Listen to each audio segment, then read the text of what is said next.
Pour parler du coup résultats et chiffres, où est-ce que tu en es en termes de revenus financiers? Alors pour parler chiffres, là j'ai généré 650 euros. Ok, donc en 5 jours, tu as pu gagner 650 euros, juste après du coup avoir suivi tout l'accompagnement, etc., etc. C'est ça.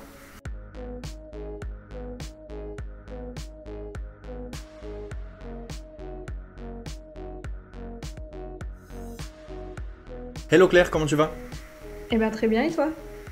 Bah écoute, ça va super, ça va super. Je te remercie de prendre du temps pour répondre à quelques petites questions.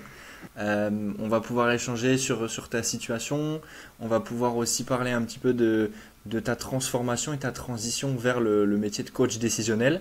Donc ça va être l'objectif aujourd'hui, tout ça. Je vais te poser plein de questions, les questions que les gens se posent la plupart du temps. Et que tu puisses partager en toute transparence tes résultats, mais aussi ce que ça t'a apporté, d'où est-ce que tu venais, pour que les gens puissent comprendre un peu mieux le parcours et potentiellement pouvoir s'identifier. C'est OK pour toi? Ok, feu. Ok, génial. Est-ce que tu peux me faire une petite présentation qui est Claire? Alors Claire, c'est une femme de 28 ans qui a été infirmière pendant 5 ans en Ok, réa Covid aussi, qui a très bien supporté le Covid, mais en post-Covid avec tous les changements d'équipe, c'était compliqué. Donc voilà, globalement, je suis la Claire de 2.0 un peu, qui ok, a, qui a décidé de changer du tout au tout pour conserver ce côté accompagnement, mais sans, le, sans les contraintes. d'accord, ok, ok. Que je comprenne un peu mieux ta situation d'avant. Donc, tu as 28 ans aujourd'hui, tu étais infirmière en réa, tu étais quel hôpital, de quelle région, quel secteur? De Lens, Ok, à Lens, donc dans le nord de la France. tout à Et fait. pendant combien de temps? 5 ans, c'est ça? Pendant 5 ans, ouais. Ok, pendant 5 ans. Ok, très bien. Et bah voilà, comment tu te sentais en tant qu'infirmière? Qu'est-ce qui a fait que tu aies décidé de faire ce métier au début? Alors déjà, c'est pas ma sœur, parce que ma sœur m'a toujours dit je suis infirmière, fais pas ça. Ok, Je l'ai quand même fait. super. Après, j'ai toujours voulu travailler dans l'urgence, un peu. Et l'AREA, ça collait carrément, parce qu'il y a beaucoup d'urgences, mais c'est très cadré, on peut pas être en Hmm. sous-effectif. Euh, Après, malgré ça, c'est fatigant, on est bien d'accord. Ce qui a fait que j'ai changé, c'est vraiment l'ambiance d'équipe et ce côté insécurité. Ok. Et, euh, et donc, j'ai décidé de tout changer, parce que j'en pouvais plus.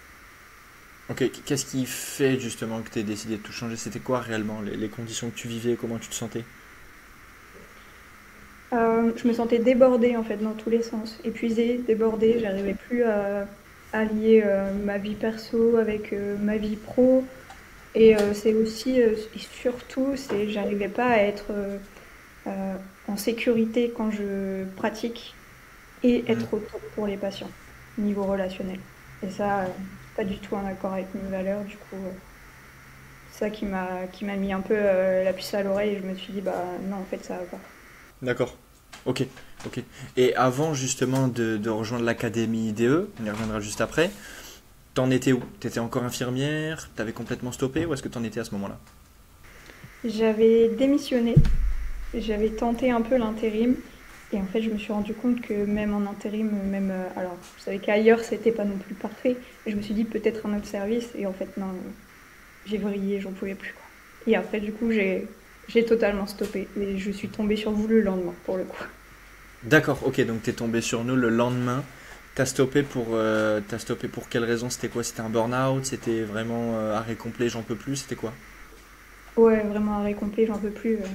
C'est vraiment, j'ai vrillé d'un coup et je me suis dit bah c'est pas possible, j'y arrive plus quoi. Ok, tu te voyais exercer ce métier toute ta vie quand tu l'as démarré ou pas forcément à ce moment-là? Non, je me suis toujours dit que je ferais pas ça toute ma vie. Alors, je me disais aussi, oui, mais si je fais pas ça, je fais quoi? Mais non, je savais que j'allais pas le faire toute ma vie. D'accord, ok, ok. Bon bah écoute, très bien, je te remercie en tout cas pour ça. Donc si je résume un petit peu, t'étais en complet burn-out, t'en pouvais plus du tout du métier. Tu souhaitais justement trouver autre chose. Est-ce que tu avais une idée à ce moment-là quand tu as démissionné de quoi faire Ou alors c'était vraiment l'inconnu et je fais une pause et j'attends de voir. Non, je savais pas du tout. Et pour le coup, comme j'avais démissionné quelques mois auparavant, j'avais pas le droit au chômage, rien du tout, mais en même temps, je pouvais plus, j'y arrivais pas du tout. Donc j'étais complètement perdue. D'accord. Je savais pas du tout quoi faire, je savais pas où Ok. aller. Ok, donc tu savais pas du tout où aller, tu savais que tu ferais pas ce métier toute ta vie, mais que tu savais pas ce que tu ferais d'autre, tu voulais pas du tout reprendre ce métier. C'était vraiment, ouais, t'en pouvais plus du tout du métier et c'était pas question pour toi de reprendre. Ouais, c'est ça. Non, c'était trop anxiogène. Ok, ok, très bien. Et alors, du coup, quand tu nous as rejoints, comment se sont passés tes débuts, tes tout débuts, euh, au-delà de l'intégration, mais tes tout débuts sur la partie même, l'appel que tu as pu avoir avec nos collaborateurs, avec moi, euh, ton démarrage, comment ça s'est passé pour toi au début de l'accompagnement? Alors, j'ai un peu fait la dingue déjà, c'est que je me suis dit, bah allez, on y va, et je savais pas dans quoi je me lançais. Voilà, j'avais rejoint un accompagnement que je connaissais pas trop. Au début compliqué parce que ça reste quand même l'inconnu, mais au final on se rend compte que c'est vraiment les valeurs euh, qui sont évoquées dans ce que tu dis. Tu vois, pour Mhm. le coup ouais, c'est vraiment du relationnel pur et dur et simple. Trop bien. Ok, ok, donc du coup ça t'a plu, ça a fait carrément sens avec ce que tu pensais au niveau de l'activité? Oui, moi je dirais même que c'était mieux que ce que je pensais. J'avais peur de pas m'y retrouver, Ok. mais C'était quoi quand tu dis peur de pas t'y retrouver? C'était sur quel point? bah, sur le côté, j'avais l'impression que ça allait être fort commercial alors que pas du tout. Ok, ok, donc tu t'imaginais au début te retrouver finalement peut-être un peu dans un truc de commercial. Finalement aujourd'hui le degré de commercial, tu le jauges à combien sur une échelle de 1 à 10? Je jaugerai même pas parce que j'avoue que je suis 100% moi-même et je suis D'accord, ouais, 100% dans le relationnel en fait. Si je dois lâcher une blague, je la lâche et puis je dirais pas. Enfin, vraiment, vous arrêtez pas de nous dire on n'est pas là pour forcer, etc. Mais bah, en fait, ouais, vraiment, je kiffe ma vie en appel. ok, ok, trop bien, tu kiffes ta vie. Donc là, si je comprends bien, tu reprends ce que tu aimais bien de base dans le métier d'infirmier, tout ce qui était relationnel, aide à la personne, et tu le mets justement en avant dans un autre métier et qui justement te permet, bah, on viendra après sur les avantages et sur la transformation, mais aujourd'hui tu le mets en avant sur un métier où tu te fais plaisir, où tu es bien. Ouais, carrément, carrément. Puis c'est aussi la liberté de se dire je me lève pas à 4h30 du matin pour aller travailler, quoi. Et voilà. Ok, ouais, ok, super. Et alors au niveau des débuts justement dans l'académie, comment est-ce que tu t'es senti et comment est-ce que tu t'es senti par rapport aux autres membres, au niveau de l'accueil, au niveau aussi de tous ces points-là, au niveau de tes débuts? Est-ce que tu sentais une grosse évolution? Comment c'était un peu pour toi, même sur l'aspect perso? Est-ce que ça s'est bien passé? Euh, je dirais que c'était dur au niveau du mental parce que ça change et c'est un peu comme le début des études d'infirmière. C'est en mode on aimerait bien avoir tenté parce qu'on a peur de se cracher, mais en même temps on peut pas tenter d'avance. Par contre, on est super bien accueilli par tout le monde en fait, même en fait, pour ce qui est d'entrer dans l'accompagnement, moi j'ai été avec Justine et jusqu'au bout, elle m'a guidée, elle m'a donné des tips. Voilà, elle m'a Mhm. dit si t'as besoin, n'hésite pas, quoi. Ok, donc tu t'es vraiment senti écouté, soutenu, t'étais pas toute seule dans ton coin, t'avais toutes les cartes en main, si je comprends bien, pour réussir, pour avancer, pas te sentir toute seule et te mettre en confiance. C'est ça. Parce que je pense que c'est le plus gros du travail et le plus dur, c'est tout dans la tête, quoi. Se Hmm. détacher du truc où bah, on fait ce qu'on nous dit et puis c'est tout, quoi. Entre guillemets. Ok, ok, super. Et si on parle un petit peu maintenant au niveau de ta transformation personnelle, au-delà de l'aspect résultat financier, où on y reviendra juste après, comment tu te sens aujourd'hui? Bah, ça n'a rien à voir. j'ai gagné en confiance en moi, je me suis vraiment ouverte sur d'autres sujets que je connaissais pas du tout. Déjà, l'entrepreneuriat, là, le côté, tout ce qui est digital, j'y connaissais rien et maintenant, je me rends compte qu'il y a des termes qui me viennent, mais naturellement, et c'est des fois les personnes en face de moi qui me disent, hein, ça veut dire quoi? Et donc voilà, enfin, j'ai glow up de ouf, pour le Ok, coup. Ouais. ok, incroyable. Je reviens sur le premier point que tu m'as dit, c'est au niveau de la confiance en toi. Avant de rejoindre l'accompagnement, en étant encore infirmière, euh, comment elle était cette confiance? Elle était proche de zéro, on va dire. Alors dans le travail, hein, tu vois, c'est pas pareil dans la vie perso, mais euh, dans le travail, ouais, c'est compliqué. C'est pas comme si on était félicité non plus à la base. Donc, ouais, ça n'a rien à voir. Pour le coup, Ok, donc tu as dans... vraiment une grosse transformation sur le plan mindset de ton côté, sur le côté état d'esprit et aussi sur le côté confiance en toi. Aujourd'hui, est-ce que le fait d'avoir passé le cap et d'être aujourd'hui coach décisionnel à temps plein, donc on va y revenir aussi après sur ton activité, le fait que tu sois à temps plein, mais le fait aujourd'hui d'être dans cette activité-là, euh, comment tu te sens? Est-ce que ça a aussi eu un impact sur ta vie perso, sur toi personnellement? Ouais, ouais, carrément. Je dirais que je suis plus sereine et plus ouverte à aider les gens, en fait, finalement. C'est un peu contradictoire, mais au final, je trouve que j'aime mieux les autres. Pour le coup, même Mhm. en ayant fait, je sais pas, des colonies de vacances à côté, ben, je repère ceux qui ont vraiment du mal.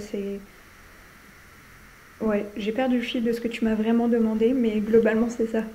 Ok, ouais, la question c'était comment est-ce qu'aujourd'hui tu te sens avec cette nouvelle activité? Est-ce que ça a eu un impact positif sur ta vie au-delà de juste l'aspect professionnel? Ah oui, oui, oui, carrément. Au niveau de ma manière d'être et de... J'ai toujours eu du caractère, mais bah, là, ça force à pas lâcher, quoi. Mhm. Ok, ok, génial. Et alors, du coup, si maintenant on en vient sur ta situation à aujourd'hui, euh, on va encore teaser l'aspect financier et on y reviendra à la fin, parce que du coup, tu as eu quand même des super résultats, assez rapidement quand même en plus, par rapport au moment où tu as démarré. Aujourd'hui, sur ta situation actuelle, où est-ce que tu en es? Est-ce que, donc, on l'a dit, mais du coup, tu es à temps plein justement sur cette activité. Est-ce que tu as l'impression d'avoir repris du temps pour toi, d'avoir repris goût à la vie, de te sentir mieux sur tous ces points-là, sur ta vie perso? Est-ce que tu arrives à retrouver un équilibre? Ouais, carrément, déjà, au niveau du rythme de sommeil, j'avais pas vraiment un bon rythme, étant donné que j'ai fini sur 1 an et demi de nuit.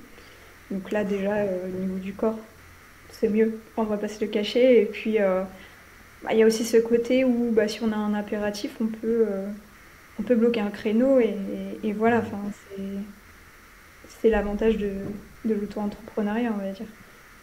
Donc Ok. je me retrouve pas mal, ouais.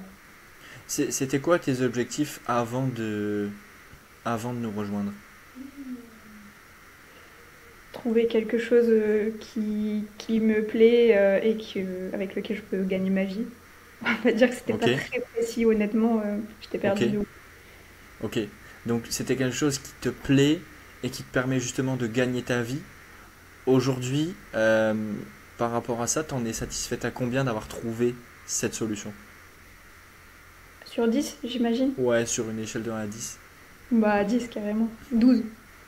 Ok, pourquoi? Pourquoi 12? Pourquoi vraiment c'est quelque chose qui te correspond à 100%? Bah, en fait, justement, je m'y attendais pas. C'est en fait ce côté dur à expliquer, mais qui galvanise quand on a aidé la personne en face de soi. C'est pas forcément dire ah bah voilà, il nous rejoint. Non, c'est bah, là, il n'a pas les capacités ou là, il est carrément en capacité, mais il a peur. Et en fait, le fait d'aider les autres, je pense que c'est un peu notre cœur de métier à la base et ça me fait lever le matin, c'est trop bien. Ok, donc ça te fait lever le matin et c'est trop bien, tu prends plaisir. Est-ce que tu as l'impression d'aider tout autant, si ce n'est plus, en tant que coach décisionnel qu'en tant qu'infirmière? Oui, plus. Ok, Plus plus parce par que rapport à quoi? bah là, je me bloque un créneau en fait où je suis en one-to-one avec la personne et je suis focus sur la personne, pas sur mes deux patients et demi que j'ai en réa ou plus si c'est un autre service, quoi. Ok, donc par rapport à quand tu étais infirmière, tu prends vraiment le temps à 100% avec chaque personne que tu as en appel, alors que quand tu travaillais en tant qu'infirmière, bah, c'était un peu je dois me dépêcher avec celui-là parce que j'en ai un autre après. Ouais, c'est ça. Ok, Je détestais ça. d'accord. Ok. Ouais, donc tu avais un peu l'impression, ce côté usine. Il y en a beaucoup qui ressortent ça. Des infirmiers qui disent bah voilà, je me retrouve aujourd'hui à l'usine alors que c'est des patients. Tu avais aussi l'impression de ressentir ça à l'époque. Ah oui, bah, carrément.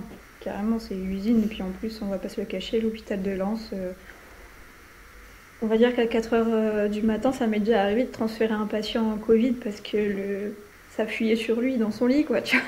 Ok, d'accord. Donc les moyens, c'est Ok, dur avec les moyens qu'on a. ok, je comprends, je comprends. Pour parler du coup résultats et chiffres, toi tu as démarré en tant que coach décisionnel réellement suite à l'accompagnement de l'académie. Tu as démarré aux alentours du 20 février. On est aujourd'hui le 25 février, là où on tourne justement cette interview. Où est-ce que tu en es en termes de revenus financiers? Alors, pour parler chiffres, là, j'ai généré 650 € Ok. depuis le 20. Ok, donc en 5 jours, tu as pu gagner 650 € juste après du coup avoir suivi tout l'accompagnement, etc., etc. C'est ça. Ok.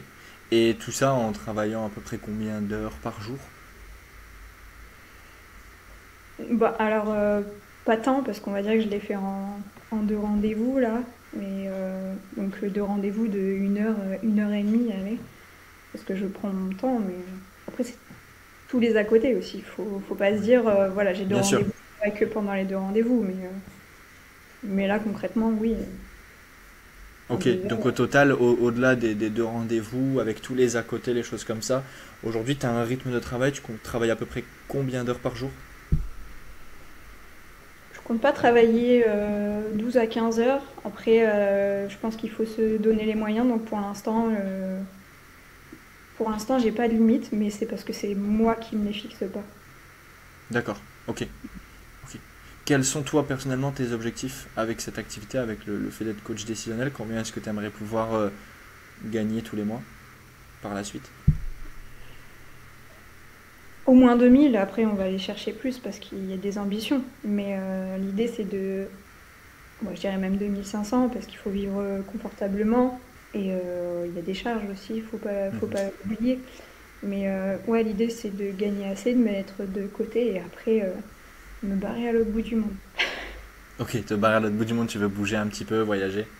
Ouais, carrément, je vais aller C'est vivre à justement l'étranger. ce que j'allais te demander. Qu'est-ce que là aujourd'hui, avec la vision que tu as, avec les 5 premiers jours en tant que nouvelle dans l'activité, etc., il faut rappeler aussi que tu as réussi à avoir ce type de résultat-là, alors que tu es en phase de démarrage, tu as une faible expérience, tu as juste mis en avant les compétences relationnelles que tu avais en tant qu'infirmière, rien de plus, hein, tu pars avec aucun autre bagage que le fait d'être infirmière. Non.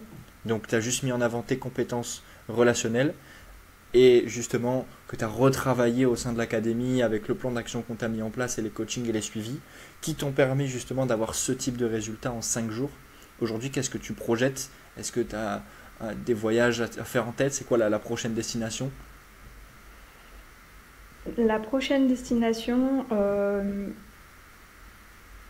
ouais, ça serait, je sais pas, la Nouvelle-Zélande, je pense. Nouvelle-Zélande, ok, J'ai toujours rêvé incroyable. y aller. Après, il y a ce côté où il y a des grosses araignées. C'est surtout ça qui me freine, mais, ouais.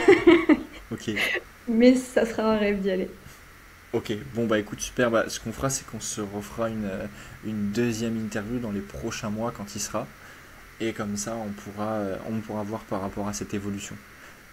Yes, Ok. carrément. Euh, Qu'est-ce que toi aujourd'hui t'as pensé justement de l'académie dans son entièreté? Si jamais tu dois parler en tant que membre, quel est ton ressenti? Qu'est-ce que tu en as pensé?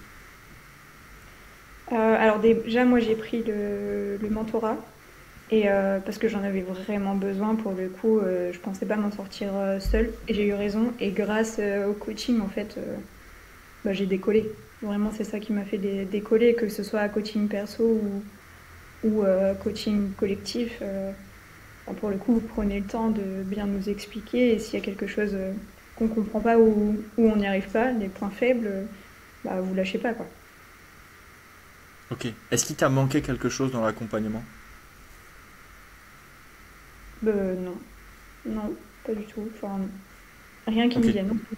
Donc, tu as eu tout ce dont tu avais besoin, sachant que tu partais encore une fois de zéro, d'un moment où tu étais en burn-out, ou d'un moment où tu étais justement avec une confiance en toi qui était au plus bas.